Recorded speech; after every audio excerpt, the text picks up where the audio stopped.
Bonjour à toutes et bonjour à tous. Merci d'être venus nombreux nous écouter sur ce sujet ô combien épineux et dans l'agenda de beaucoup d'entre vous, qui est donc la sécurité de l'OT et de l'IT et sa rencontre parfois un peu tumultueuse. Alors, cette cybersécurité industrielle, c'est plus la chasse gardée des automaticiens. Ce sujet a fait une entrée presque obligée finalement dans l'agenda de la plupart des RSSI. Et la question, c'est comment on concilie une cyber traditionnelle, on va dire assez mature, avec des outils déjà en place depuis des décennies, avec finalement une sécurité du monde industriel qui a souvent été empêchée par des systèmes d'exploitation incompatibles avec les dernières innovations en matière de protection cyber. Et c'est de tout cela dont on va parler aujourd'hui. Alors, pour aborder ces sujets, j'ai trois panélistes de talent. Alors, je remercie en tout premier lieu Nathalie, parce que Nathalie, qui ne figure pas sur le tableau, nous a rejoint vraiment, mais in extremis, puisque Stéphane Napo, qui devait être là, malheureusement, est souffrant. Et Nathalie a accepté vraiment au dernier moment de nous accompagner sur cette table ronde. Alors donc, comme on le disait, Nathalie est directrice cybersécurité chez Thales dans le secteur avionique. Elle a travaillé à développer la cybersécurité du produit embarqué avion. Donc là, on ne peut pas rêver mieux comme cyber OT. Des moyens industriels, de la transformation numérique de l'IT dans ce... Alors, tu m'as dit, Nathalie, de dire le merveilleux secteur de l'avionique. Voilà. J'ai aussi le plaisir d'avoir à mes côtés Véronique Bardet, qui est CISO des laboratoires Pierre Fabre. Donc, elle est de formation ingénieure. Elle a démarré sa carrière au sein des banques populaires. Elle a rejoint ensuite la Banque Postale, où elle a mis en place un certain nombre de systèmes d'information, et elle a travaillé, c'est ce que je pense qui t'a fait plonger dans la cyber, sur les chantiers de mise en conformité de la loi de programmation militaire à la Poste. Et ensuite, en 2022, tu as rejoint le monde de l'industrie au sein du groupe Pierre Fabre. Et enfin, Sabri Kemissa, donc expert en cybersécurité s'il en est dans ce monde industriel. Il est dirigeant de la société Fortress Cybersecurity. Et Sabri possède 25 ans d'expérience cyber en environnement industriel. Donc il a au pêle-mêle sécurisé des systèmes délivrés par Thales. Il a travaillé dans le groupe Saint-Gobain, on l'a appelé après la fameuse attaque NotPetya. Il a rejoint le groupe Imeris pour y monter le programme Cyberindus. Et du coup, depuis, tu donnes tes conseils avisés à un certain nombre d'acteurs dans ce domaine. Et donc moi-même, je m'appelle Alain Bouillet et je suis le directeur général du CESIN, qui est un club d'experts en cybersécurité. En clair, le club des CISO francophones, qui comprend maintenant un peu plus de 1200 membres. Ça, c'était la page de pub. Pour commencer, je vais m'adresser à tous les trois. Donc, comme on le disait, ce sujet de la cybersécurité industrielle, alors on l'appelle aussi OT pour Operational Technology. C'est un sujet relativement nouveau dans le paradigme de la cyber. Mais maintenant, on a, nous, au CESIN, un groupe de travail dédié à ça. Il y a même un événement maintenant qui s'est créé, pub aussi pour des collègues, hein, le Récif. Donc, on voit que ce sujet de la cybersécurité industrielle est vraiment prédominant maintenant dans l'agenda d'un certain nombre d'entre vous. Et voilà, ma première question, c'est comment vous pouvez expliquer ce phénomène? Alors peut-être, on commence par Nathalie. Bon, bonjour à tous. Alors, la problématique de l'IT et de l'OT, comment moi je l'ai rencontrée, j'ai commencé par la Product Security. Et dans l'aéro, en fait, on a des approbations de notre autorité de contrôle qui est l'EASA sur le design, sur la production aussi. Et là, il faut bien se mettre à adresser la cyber en production. Et là, ils sont très gentils, nos acteurs de la production, mais ils nous expliquent que les banques qui ont été créées pour manufacturer un équipement qui a un haut niveau de criticité, ben, ils sont eux-mêmes sous certification de notre autorité européenne, qui est l'AESA. Et donc, si on veut rajouter un agent dessus, si on veut le faire évoluer, ça casse cette certification qui a été obtenue. Et donc, il faut recertifier, re-obtenir une sorte de qualification. Et donc, ça lève les boucliers. Alors, Véronique, de ton côté? Alors, le laboratoire Pierre Fabre, c'est moitié de fabrication de médicaments en oncologie ou d'autres médicaments et moitié de fabrication en dermocosmétiques, les marques Aven, Chlorane, Aderma, Ducré. Et c'est vrai que pourquoi il faut un RSSI dans l'industrie, c'est parce qu'en fait, c'est vraiment deux mondes qui ne se connaissent pas. Hier encore, dans les opérations, il n'y avait pas cette prise de conscience que les automates qui servent à fabriquer, à remplir les bouteilles, sont avec du digital.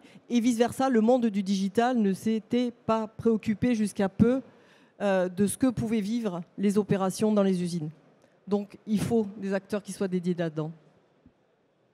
Alors, pour compléter le propos, je dirais que le fait que le RSSI couvre le périmètre industriel est une évolution, je dirais, normale dans l'entreprise, dans le sens où on voit qu'aujourd'hui, les grandes entreprises, les grands groupes ont atteint un bon niveau de sensibilisation, voire pour certains de maturité sur le domaine cyber, dans l'informatique de gestion. Et donc, naturellement, aujourd'hui, aller vers la partie industrielle, c'est une évolution normale. Je dirais même, au-delà de l'évolution normale, je dirais même que c'est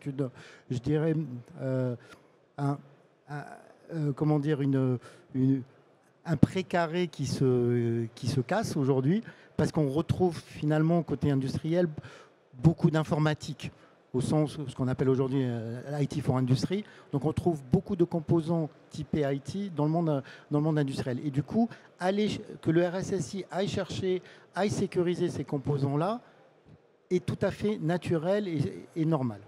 Par contre, je dirais, je tempérerai aussi le propos, parce qu'aujourd'hui, ce niveau de maturité, il est élevé, je dirais, dans 10% des entreprises du secteur industriel. Le secteur industriel en France, c'est les chiffres de franceindustrie.org, c'est à peu près 260 000 entreprises. 90% de ces entreprises sont des TPE et des PME. Donc aujourd'hui, on sait que les 10% restants, qui sont les très grandes entreprises, les très grands groupes, voilà, ont mis les moyens. Par contre, se pose vraiment la question du traitement des TPE et des PME. D'ailleurs, c'est pour ça que, notamment dans le CESIN, voilà, il y a aussi des filières de réflexion ou des communautés de réflexion dédiées à ce monde-là, parce qu'ils ont alors les besoins sont les mêmes, mais ils ont des contraintes différentes. Alors justement, je rebondis sur ce que tu disais, Sabri, parce que en préparant cette table ronde, tu me disais que le sujet était plus un problème d'organisation, finalement, de gouvernance que d'outillage. Alors je crois que ce point de vue-là ne fait pas l'unanimité sur la table ronde, et c'est comme ça que ça va commencer à être amusant. Ma question, moi, c'est est-ce qu'on a finalement une panoplie aussi mûre, aussi, comment dirais-je, avancée dans le monde de l'OT que dans le monde de l'IT? Si je ramène ça juste à de l'outillage pur, on en a parlé tout à l'heure avec Véronique, c'est, on va dire, 80% des solutions de cybersécurité qu'on utilise dans le monde IT s'appliquent dans le monde industriel. Il n'y a pas, modulo quelques ajustements pour certains outils, mais on sait les réappliquer. Il reste des 20% qui restent, c'est des points spécifiques, type comment gérer les systèmes obsolètes, comment traiter les automates, qui ont besoin des approches très spécifiques. Mais si on parle par contre, si on parle de démarche et comment aller sécuriser ces systèmes-là, là on va rentrer dans le sujet du précaré des automaticiens que tu citais dans l'introduction, ce que j'appelle moi dans mon vocabulaire les baronnies. Donc ces gens-là, ils ont besoin, alors ils sont déchirés entre deux mondes. C'est-à-dire, d'un côté, il faut qu'ils garantissent la disponibilité des systèmes, donc ils sont responsables de la production, donc ils ne veulent pas qu'un tiers vienne intégrer ou se mêler de leurs opérations. Et d'un autre côté, ils aimeraient bien faire aussi de la cyber à partir du moment qu'ils y comprennent quelque chose et qu'ils comprennent que ça a un impact sur les opérations. Et donc cette dimension, je dirais, organisation, elle est importante parce que si on doit demain aller chercher ou aller sécuriser des composants côté industriel, il faut aussi créer des modèles d'organisation et des modèles de responsabilité répartis entre les équipes IT et les équipes industrielles. Et donc c'est là où je reviens sur la partie organisation. Un dernier point aussi, il y a aussi le rôle des intégrateurs et des équipementiers industriels qui, eux, ont une très mauvaise habitude de mettre dos à dos l'IT et l'industriel, avec la superbe phrase que je ne supporte pas qui est « l'IT ne comprend rien à l'industriel ». Donc eux aussi ont un rôle à jouer dans ce modèle-là d'organisation. Et c'est pour ça qu'on sort de la dimension technique et on va dans l'organisation et les domaines de responsabilité. Alors Véronique, je crois que... Oui, je trépigne parce que moi je suis assez d'accord avec les fournisseurs. L'IT ne comprend rien à l'industrie. Je suis arrivée dans le groupe, la première chose et le premier rempart de protection qu'on a souhaité mettre, ça a été le double facteur d'authentification. Première protection, la plus simple pour protéger les accès. Bien entendu, avec mon mindset de digital, forcément, je mets un MFA sur une app, sur un téléphone portable. Quoi de plus simple ? Tu fais un vie-ma-vie dans une entreprise, tu te retrouves face à des opérateurs qui sont sur des chaînes. Une chaîne stérile, il n'a pas le droit de rentrer avec son téléphone portable sur la chaîne stérile. Et toi, tu lui as imposé un MFA. Ou l'autre qui construit, qui est sur une chaîne de remplissage de bouteilles et qui a des gants sur les mains. Et pareil, tu lui as imposé un MFA.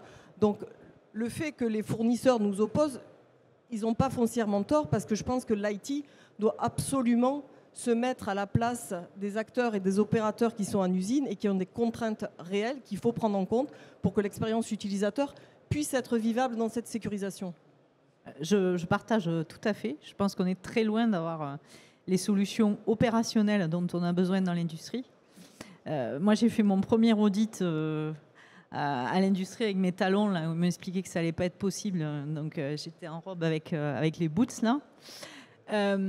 Et ça a commencé simplement avec les opérateurs qui m'ont très bien accueilli.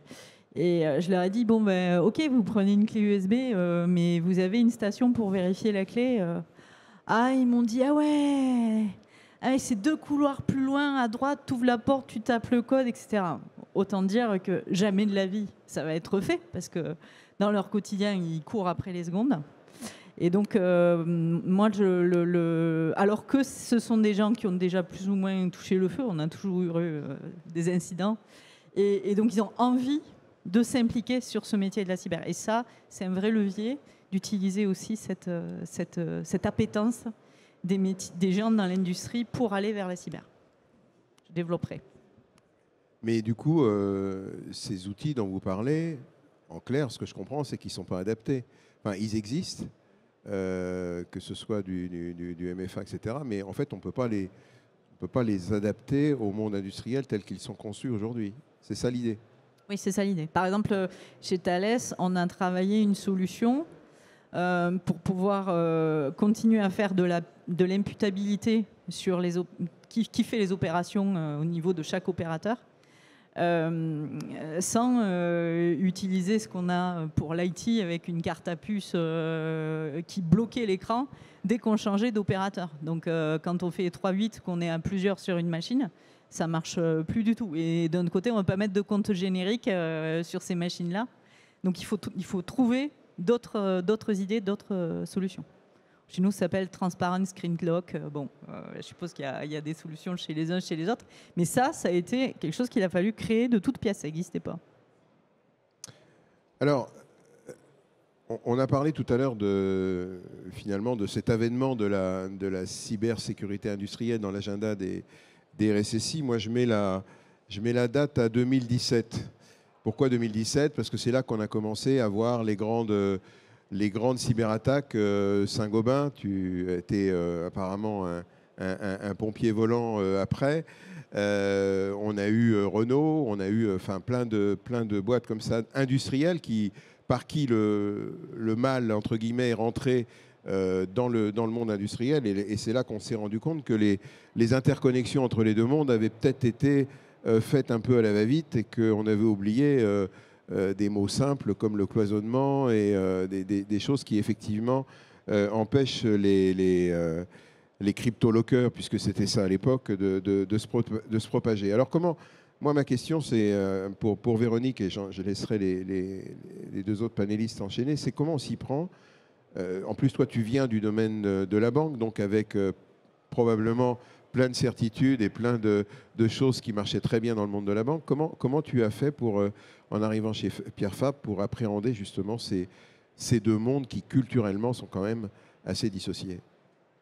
Alors, à la base, donc, j'ai rejoint le groupe suite à une attaque. Et opportunité formidable, à cette période-là, les usines comme les centres de distribution avaient une autonomie de fonctionnement. On était capable, et les compétences en interne des opérateurs permettaient, si le digital s'arrêtait, de continuer à produire sur une chaîne ou de délivrer un certain nombre de colis, ou en tout cas les plus urgents du médicament. Le groupe s'est transformé pour croître en productivité et en production. Et le premier changement qu'il a fallu sécuriser, c'est que, bien sûr, entre deux sites de distribution, par exemple celui que vous avez à Muret ou celui que vous avez dans le centre de la France, on a tout interconnecté pour permettre d'aménager la capacité et les livraisons de colis au plus juste partout dans le monde entre ces deux sites. Ça signifie quoi? Cette interconnexion a demandé à ce qu'on repense et qu'on réfléchisse à nouveau sur notre capacité de résilience et notre capacité de reconstruction si nécessaire. Donc là, on travaille les process, on travaille aussi, et ça je crois que côté digital, il faut qu'on amène les standards qu'on a pu mettre en place sur nos réseaux et qu'on aille les expliquer, qu'on aille former les acteurs qui sont aussi dans l'industrie pour qu'ils en aient connaissance. Et on s'est aussi associé, donc on travaille vraiment dans toutes les strates avec les opérations. On s'est aussi associé sur des campagnes de safety. Chaque année, tous les opérateurs sur les chaînes sont formés à ne pas se tailler avec un cutter, ne pas avoir une brûlure liée à un produit chimique. On a rajouté dans cette journée de la safety un atelier cyber sous forme de jeu ludique d'un 1000 bornes pour permettre aussi cette prise de conscience du digital qui est rentré complètement dans leur vie, de manière à pouvoir travailler sur cette partie-là. Et le deuxième point important aussi, sorti de cette bulle, il y a aussi des grosses transformations. On fabrique du médicament, et du médicament de plus en plus on a aujourd'hui en cancérologie des médicaments qui ont 400 formules pour un même médicament pour s'adapter et aux patients et à sa morphologie et être moins impactant et avoir moins d'effets collatéraux. Et quand on fait ça, ça signifie qu'il faut avoir à tout moment une capacité à fournir le patient, même si on a un arrêt de production. Donc, encore une fois, il faut travailler sur cette partie et travailler aussi de manière différente, pas mettre les mêmes moyens de protection. On évoquait le cloisonnement. Ça va signifier que du cloisonnement réseau, ça va être une des premières actions qu'on va faire en usine, alors qu'on va peut-être moins la faire dans un site administratif. Donc, il faut tout le temps adapter et travailler en synergie avec ces acteurs-là. Alors Nathalie, tu m'avais ce matin un peu expliqué ce même phénomène chez Thales. Tu peux développer? Oui, effectivement, à l'industrie, nous chez Thales Avionics, on fournit Airbus notamment, Dassault, et on ne peut pas se permettre d'interrompre une ligne de production. Ça désamorce la file d'assembly line chez Airbus. Et voilà, donc c'est pas bon pour nous tous. Et du coup, on a commencé par travailler ce type d'incident, la disruption. Et sans moyen pour travailler ce type d'incident, on a commencé par faire le tour des machines critiques et dire, si cette machine elle est down, qui c'est qui est capable de la remonter? Et finalement, on s'est rendu compte qu'on avait des équipes de maintenance qui étaient assez compétentes. Et c'est eux qu'on a décidé de former. Donc là, dans la famille des métiers industrie, maintenant, on a des opérateurs cyber qui ont 3 missions. Ils ont une mission de maintien en conditions de sécurité. Donc, ils vont appliquer des patchs quand on peut mettre des patchs. Il faut faire ce genre de choses. Ils ont une mission de cartographie aussi, c'est-à-dire par rapport aux inventaires qu'on a déjà, ils mettent à jour quand il y a des évolutions. Ça, c'est vachement important. Et le dernier point, c'est la réponse à incident. Ce sont des gens qui sont en alerte, qui sont formés, qui savent nous appeler. Donc on a commencé simplement, sans investissement, je dirais, avec des dollars, etc., mais de l'investissement humain, à mettre en place ces nouvelles responsabilités à l'industrie. Après, pour l'interconnexion, il faut savoir que, bon, déjà, initialement, les systèmes historiques n'ont pas été conçus pour être interconnectés avec le monde externe, n'ont pas été conçus pour faire de la télémaintenance et autres. Donc c'est sûr que le sujet de la fragilité de ces systèmes-là, elle est sur la table. Par contre, juste l'interconnexion, il y a eu 2017, mais il y a aussi le phénomène du Covid, et moi j'ai géré ce type de projet où, dans le cadre des confinements, on a quand même interconnecté beaucoup d'usines pour pouvoir faire de la maintenance à distance, la supervision à distance, voilà, notamment les automaticiens. Et je connais très peu d'entreprises aujourd'hui qui ont démonté les moyens de télémaintenance qu'ils avaient mis en place il y a quelques années. Par contre, la bonne nouvelle, quand même, il faut aussi sortir quelque chose de positif de tout ça, c'est qu'on a des nouveaux systèmes qui arrivent. On a des projets de revamping. Donc c'est aussi ces nouveaux projets, ces nouvelles usines ou ces projets de revamping, c'est aussi l'opportunité de mettre en place des standards, les standards, un cadre de référence cible, des bonnes pratiques, peut-être, alors on en parlait un peu du patching, mais aussi à sécuriser la télémaintenance. Il faut aussi gérer cette dimension aussi un peu d'opportunité qu'offrent ces usines-là et leur modernisation dans le cadre de l'industrie 4.0, parce qu'il y a j'ai vu pas mal d'entreprises qui, finalement, le sujet de la cyber se met vraiment dans le sillage du projet de modernisation et des projets industrie 4.0. Et c'est ça le challenge aussi pour le RSSI, c'est d'identifier ces projets et d'aller convaincre et de s'intégrer directement dans ces projets. Vous vouliez rajouter quelque chose? Non? C'est bon? Ouais, moi, ce que je voulais rajouter, justement, quand on essaye de rentrer dans des projets de modernisation, souvent on est confronté à du change management, finalement. Et surtout à l'industrie, ils sont assez cristallisés sur le fait qu'il ne faut pas interrompre la machine de production qui tourne en 3/8. Hein. Et si on arrive avec nos petites nouvelles techno-cyber qu'on veut tester, ils ne vont pas prendre le risque d'interrompre pour tester ou de déployer et que ça plante. Donc on n'est pas très bienvenu.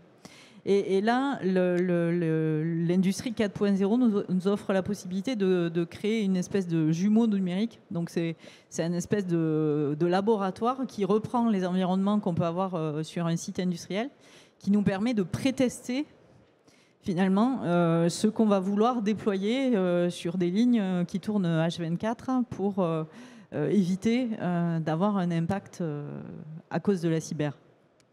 Mais du coup, je rebondis sur ma prochaine question.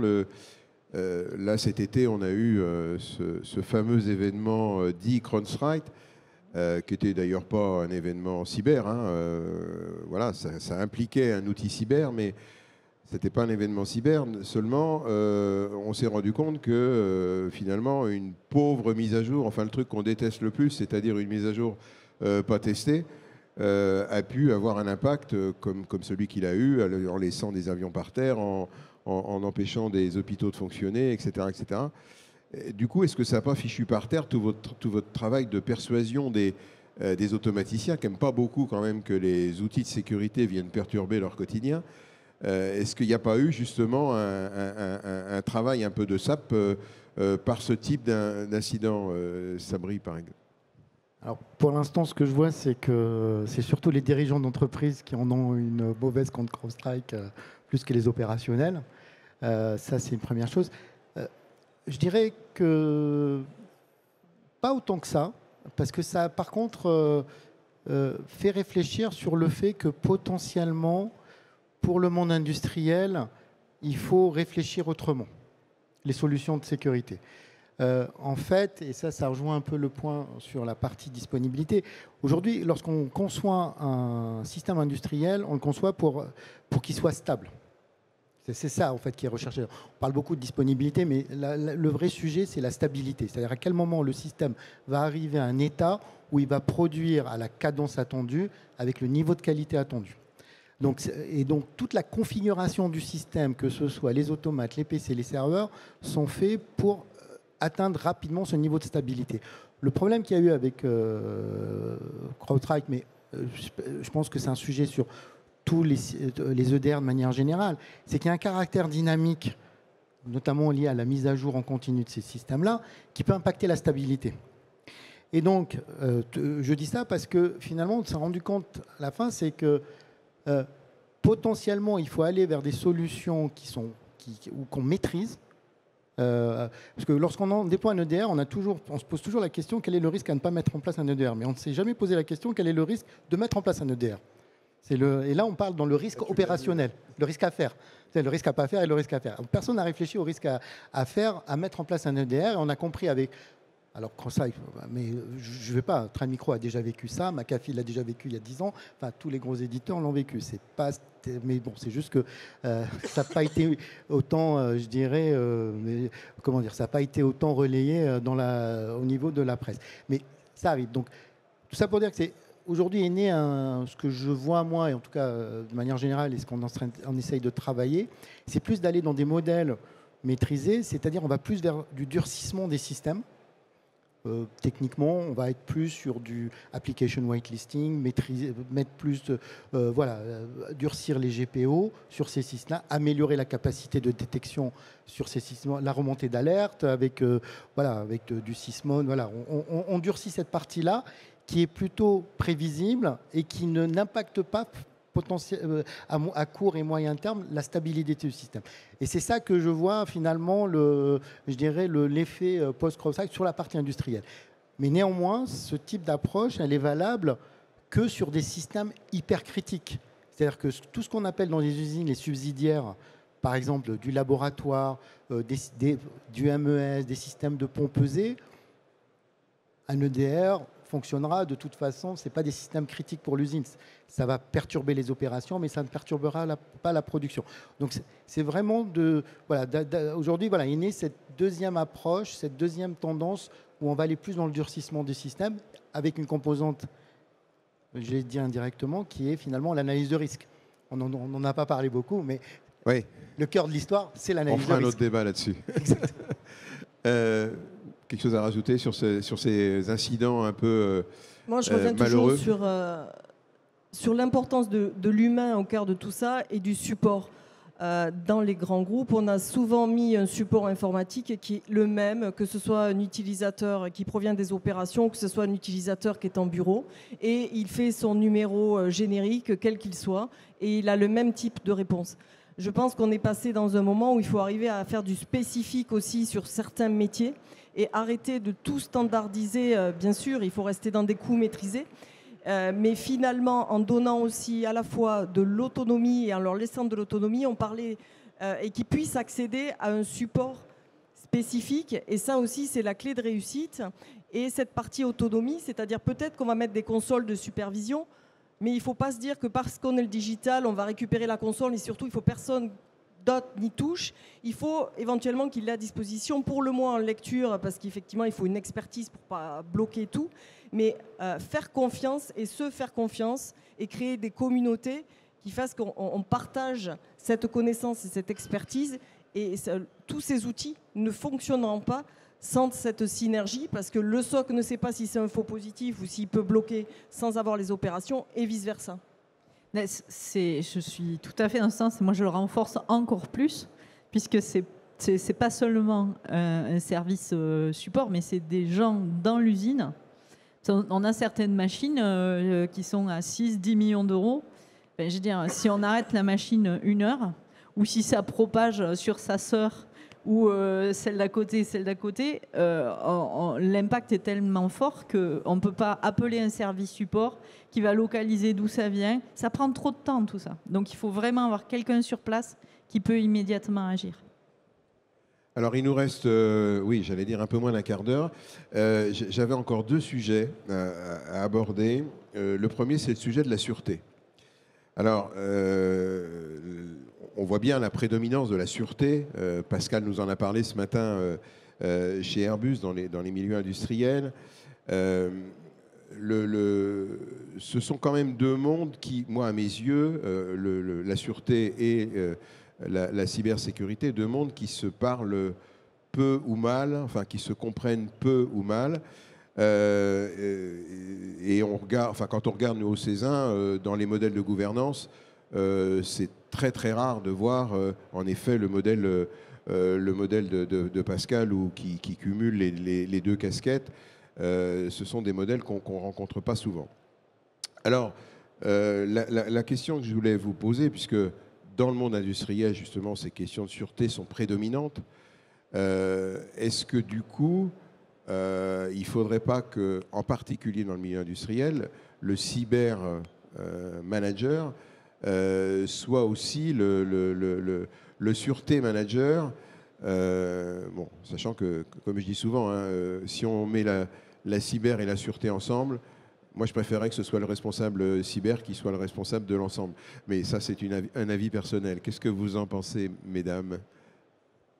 Moi, je suis toujours donc, sur des gouvernances croisées, peu importe qui a le lead sur l'autre. Pour moi, c'est si on conçoit des solutions avec l'utilisateur au centre, par exemple l'identité d'un opérateur, que je sois côté sûreté pour lui faire son badge à l'entrée, ou que je sois côté identité pour lui octroyer ses droits quand il va accéder à une application. Moi, ce que je veux juste, c'est avoir une seule solution qui puisse gérer mon badge et que je puisse tout faire et mon octroi de droits soit onboardé avec le même process. Donc, bien entendu, je peux imaginer que si tout ça est sous la même responsabilité, on puisse avoir un process complètement lean et qui pense sécurité physique jusqu'à sécurité des accès aux applications. Mais je suis convaincue qu'une bonne gouvernance et un programme finalement par rapport à ces identités qui met l'utilisateur au centre et celui qui travaille sur les chaînes au centre doit permettre aussi de résoudre les choses. Nathalie ? Alors, chez Thales, la partie sécurité, elle est portée aussi par nos activités duales, nos activités de défense. Et la partie sécurité va du coup se retrouver impliquée quand il y a des appels d'offres, etc., pour gérer tout ce côté gestion du besoin d'en connaître, donc le côté défense. Sauf que la réglementation a évolué et maintenant il y a tout un pan sur la partie SSI et qui est souvent assez vague, c'est-à-dire qu'on va avoir des mentions de classification sur toutes les données SSI doivent être DRSF ou S, mais c'est quoi les données SSI ? C'est les données du document de spécification qu'on reçoit, c'est le sous-ensemble qui se retrouve codé dans le produit, c'est l'industrie. Et quoi dans l'industrie ? Et donc, souvent, on a des achoppements avec le métier de la sécurité parce qu'ils vont accepter des annexes sur lesquelles on se retrouve responsable, ou l'alinéa 5 qui porte sur l'industrie, en fait, va coûter plus cher que tout le reste du projet qu'on a signé, quoi. Et tout ça parce que la SSI n'a pas été mise, la cyber n'a pas été mise dans la boucle au bon moment. Et cette volumétrie d'efforts que représente la cyber par rapport à ce qu'on a déjà en place avec la sûreté, pour moi, pousse le fait qu'il faut que la cyber prenne le lead sur ces sujets. Sabri, qu'est-ce que tu rencontres dans tes différentes missions comme modèle ? Alors, la problématique de la sûreté dans le monde industriel, c'est qu'elle adresse aussi les problématiques de réglementation, notamment par exemple, je donne tout ce qui est Céveso, on va bien au-delà de la partie, je dirais, système d'information ou système technique. Donc, on va dire, c'est une problématique qui est très très large. Donc, l'intégrer dans l'agenda du RSSI, ça peut être très compliqué. Par contre, là où je suis d'accord sur le contrôle d'accès physique, c'est quelque chose qui est super important parce que si on met plein d'efforts pour sécuriser d'un point de vue cyber tous les équipements d'une chaîne de production et qu'il suffit de rentrer dans un site et mettre un coup de marteau dans un autobat pour péter la ligne de production, je pense que le RSSI a son mot à dire dans l'histoire. Alors, on me fait des signes parce que mon compteur n'est pas tout à fait en raccord avec la vérité. Du coup, rapidement, on nous en voudrait si on ne parle pas réglementation 2 minutes. L'année de Nice 2, de Dora, du CRA, j'en passe et des meilleurs.